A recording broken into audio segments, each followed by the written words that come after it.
తాకట్లో ఉన్న మీ బంగారాన్ని విడిపించి ఆ రోజు ఆన్లైన్ రేటుకి కొంటాం. Sharma gold company. నమస్తే, వెల్కమ్ టు సుమన్ టీవీ. నేను పద్మిని. ప్రస్తుతంతో పాటు ప్రముఖ ఆధ్యాత్మికవేత్త, జ్యోతిష పండితులు, దత్త గణపతి ఉపాసకులు, అమ్మవారి సేవకులు మురళీధర శర్మ గారు మనతో పాటు ఉన్నారు. మాట్లాడదాం. మురళీ గారు నమస్కారం అండి. మహాదేవ శ్రీమాత్రే నమః. కార్తీక బహుళపక్ష ఏకాదశి వచ్చేస్తోంది. శనివారమే కార్తీక బహుళపక్ష ఏకాదశి, ఉత్పన్న ఏకాదశి. మరి 15వ తారీఖు వస్తున్నటువంటి ఏకాదశిని ఎలా వినియోగించుకోవాలి, ఏకాదశి వైశిష్ట్యం గురించి పలుమార్లు మాట్లాడిన సందర్భాలు ఉన్నాయి. ఎటువంటి ఇబ్బందుల నుంచి బయటపడే పరిస్థితి ఉంటుంది ఏకాదశిని వినియోగించుకుంటే? ఏకాదశి తిథి అంటే ఎందుకు స్వామివారికి అంత ఇష్టం? ఇవన్నీ ఒక్కసారి మీ ద్వారా. తప్పకుండా అమ్మా. వాస్తవానికి ఇప్పుడు ఇది శనివారం వస్తున్నది, ఇంకా అద్భుతము. ఎందుకంటే శనివారము ఖచ్చితంగా అంటే చాలా మట్టుకు గ్రామాలలో వారికి తెలుసో తెలియకనో పాపం శనివారం అనగానే ఫాస్టింగ్ ఖచ్చితంగా ఉంటారు వారు. ఇప్పుడు వీరికి ఏంది అంటే అనుకోకుండా ఈ శనివారము ఈ ఉత్పన్న ఏకాదశి రావడం ఇంకా విశేషము. ఎందుకు అంటే ఇప్పుడు మనకు సంకష్టహర చతుర్థి ఏదైతే మొట్టమొదటి రోజు ఎట్లా మొదలు పెట్టాలి అని అంటే ఎప్పుడు మొదలు పెట్టాలి అంటే వారి ఇష్టము, ఎవరిష్టం వారిది. కానీ శాస్త్రంలో మనకు శ్రావణ మాసం నుండి మొదలు పెట్టాలని చెప్పడం జరుగుతున్నది. అదేవిధంగా ఎవరైతే ఈ ఏకాదశులు అంటే 11 సుమారుగా ఒక 11 నెలల పాటుగా మేము ఫాస్టింగ్ ఉండాలి ఈ ఏకాదశికి అని అనుకునేటువంటి వారు అంటే ప్రతి ఏకాదశికి తప్పకుండా 11 నుండి 21 వారి శక్తి 11 చెప్పినా లేదా 1 ఇయర్ ఉంటే సుమారుగా వారికి 21 నిండిపోతుంది. విన్నారా? నెలకు మనకు 2 ఉంటవి. 1 ఇయర్ ఖచ్చితంగా.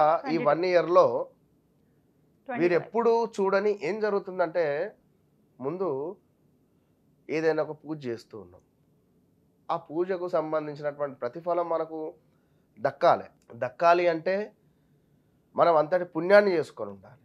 మరి అంతటి పుణ్యాన్ని చేసుకుంటున్నామా లేదా అనేటువంటిది మనము ఒకసారి అద్దంలో ముఖం చూసుకోవాల్సిన పరిస్థితి.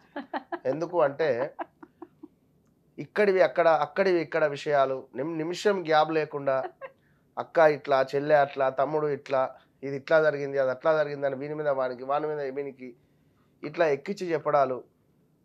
దీనివల్ల ఏం జరుగుతుందంటే మనం ఎన్ని పూజలు చేసినా కూడా ఫలితం అనేటువంటి తక్కువ ఉంటుంది. అంటే అట్లా అని చెప్పి ఇట్లా అక్కడిక్కడ చెప్పి మరి ఏకాదశి ఉపవాసం ఉండమని నా అర్థం కాదు. నేను చెప్పేటువంటిది ఏమిటంటే ముందు ఏకాదశి ఉపవాసం ఉండడం ద్వారా మనం చేసుకున్నటువంటి పాపాలు ఏవైతే ఉన్నాయో నివృత్తి పొందుతుంది. అది మనం చేసుకునేటువంటి దేవతా అర్చనలకు శుభం కలుగుతుంది. ఫలానా కొడుకుకు వీసా రావాలి, దానికి సంబంధించింది ఎవరో గురువు గారు అమ్మకి పూజ చేద్దాం, అది సక్సెస్ కావాలి అనుకుంటే చేసేటువంటి వారు చక్కటి ఉపదేశకులు అయి ఉండాలి, వీరికి పుణ్యం ఉండాలి. అప్పుడు 100% అది సక్సెస్ అవుతుంది. కనుక ఏకాదశి రోజు ఎవరైతే ఉపవాసం ఉండాలి అనుకుంటున్నారో ఇది మొదటి ఏకాదశిగా మీరు భావించుకొని ఇక్కడి నుండి 11 కానీ ఇక మీ ఇష్టం, మీ ఇష్టం 11 అయితే పెట్టుకోండి. కనుక ఈ ఉత్పన్న ఏకాదశి శనివారం రావడం ఎంతో విశేషము. ఇక్కడి నుండి మీరు మొదటి ఏకాదశికి ముందుకెళ్ళండి. మనకు శాస్త్రంలో ఏమిటయ్యా అంటే విష్ణుమూర్తి పవలింపు సమయంలో మనకు మురా అనేటువంటి ఒక రాక్షసుడు వచ్చి శ్రీహరిపై వచ్చే క్రమంలో ఆ విష్ణుమూర్తి లోపల నుండి ఏకాదశి అనేటువంటి ఒక అమ్మవారు ఉద్భవించి తనని సంహరించేటువంటి సందర్భం. మరి మన లోపల ఉండేటువంటి కుళ్ళు కుతంత్రాలు కావచ్చును, అదేవిధంగా మనకు ఎదుటి వ్యక్తి చూపుల నుండి మనము అంటే దాన్ని ఏమంటారు, బ్లాక్ ఐ అంటే కొంతమంది ఆ చూపుతో మనకు ఇబ్బంది కలుగుతుంది. నరఘోష, నరదృష్టి. ఇప్పుడు ఇవాళ రేపు మంచిగా తయారై ఎక్కడికైనా వెళ్ళినామా అంటే తెల్లారి పండుకునుడే. ఇది మాత్రం సత్యం. ఇప్పుడు నా పరిస్థితి అదే అయింది, ఏం లేదు. కనుక నలుగురు చూపు మనపై పడింది అంటే కథమే, 100%.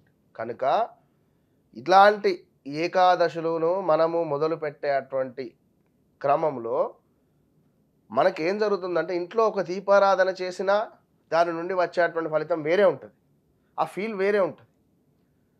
కనుక ఈ ఉత్పన్న ఏకాదశి రోజు తప్పకుండా ఎవరైతే విష్ణుమూర్తి ఆలయాన్ని సందర్శిస్తారో విష్ణుమూర్తికి పంచామృతాలతో అభిషేకం చేస్తారో, ఇక్కడ ఇంకొక విషయం చెప్పదలుచుకున్నా, 12 రాశుల వారు వేటితో విష్ణుమూర్తికి అభిషేకం చేయాలి అంటే పంచామృతాలు, బెల్లం నీరు, గులాబీ నీరు ఇట్లా ఉన్నవి. మరి అవి ఏమిటి అనేటువంటిది ఒకసారి మనం చూద్దాం. అంటే ప్రత్యేకించి వారు ఈ ఏకాదశేనండి, ప్రతి ఏకాదశికి కూడా ఇప్పుడు మీరు చెప్పేది చేసుకోవచ్చు. యూటిలైజ్ చేసుకోవచ్చు. ఖచ్చితంగా ప్రతి ఏకాదశికి చేసుకోవచ్చును.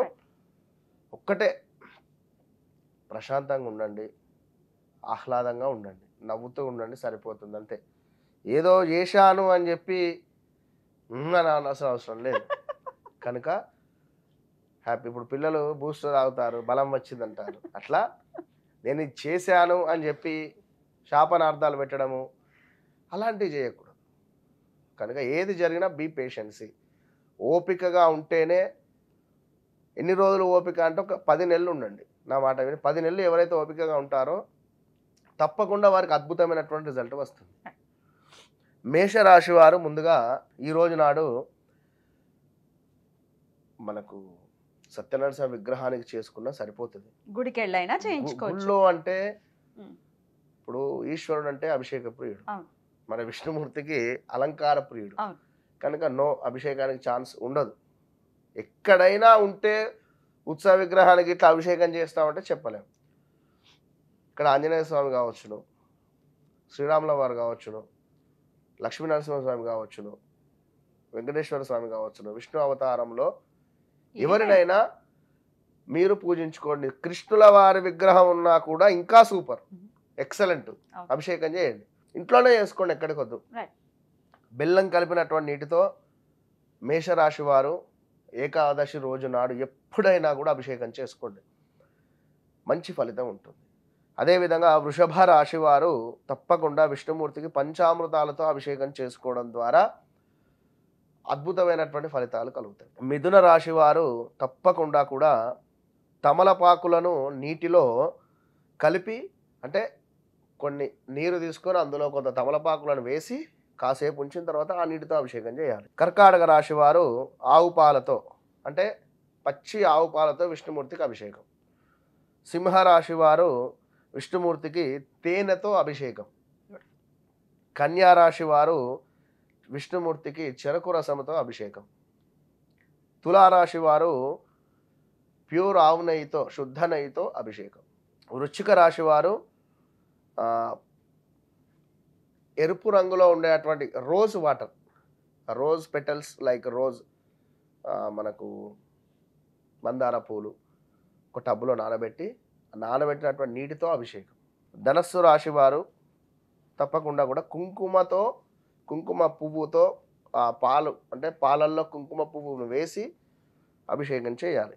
మకర రాశి వారు నల్ల నువ్వులను కలిపినటువంటి నీటితో విష్ణువుకు అభిషేకం. కుంభరాశి వారు కొబ్బరి నీళ్ళతో అభిషేకం. ఇక మీనరాశి వారు పసుపు పువ్వులు, అంటే మనకు ఎల్లో రంగులో ఉండేటువంటి చామంతి పువ్వులతో కలిపినటువంటి నీటితో అభిషేకం చేసుకోవడం ద్వారా వారి మనసులో ఉండేటువంటి కోరికలు కానీ రాబోయే చెడు నుండి వారు కొంత పుణ్యాన్ని మూట పెట్టుకునేటువంటి పరిస్థితి రక్షింపబడతారు. ఖచ్చితంగా. చాలా చక్కగా వివరించారండి, కృతజ్ఞతలు. నమస్కారం. మహాదేవ.